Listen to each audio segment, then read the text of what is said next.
Assalamualaikum warahmatullahi wabarakatuh. Halo teman-teman.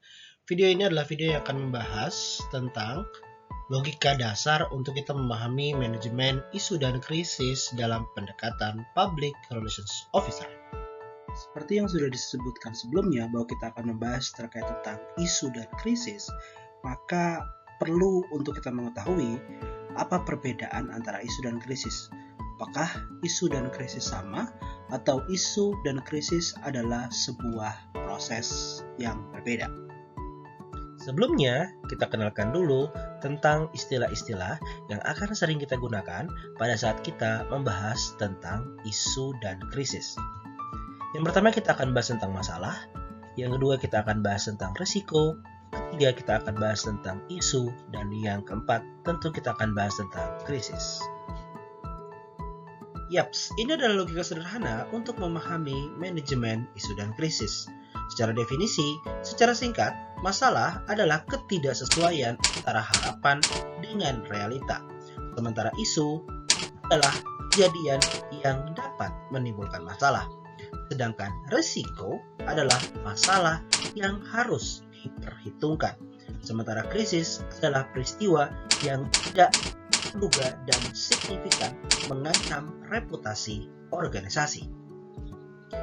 Setiap organisasi, besar maupun kecil, pasti akan memiliki masalah apapun sebabnya.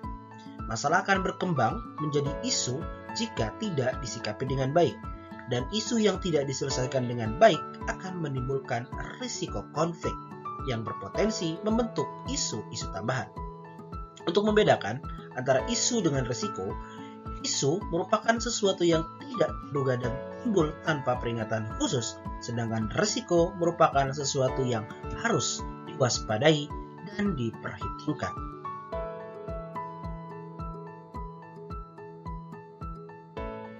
Terakhir, kita akan melihat definisi dari para ahli terkait tentang isu di sebuah organisasi.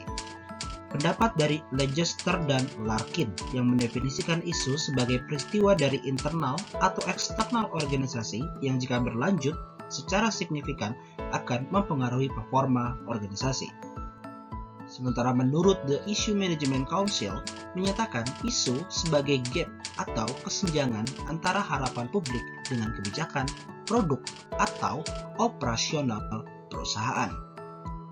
Analogi sederhananya, jika ada suatu brand yang mendapat ekspektasi yang tinggi dari publik namun malah memberikan performa yang menurun, maka itu salah satu tanda isu bahkan krisis akan menghampiri brand tersebut.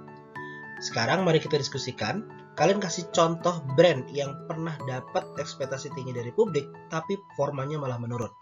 Tulis di kolom komentar video ini. Terima kasih sudah menonton video ini.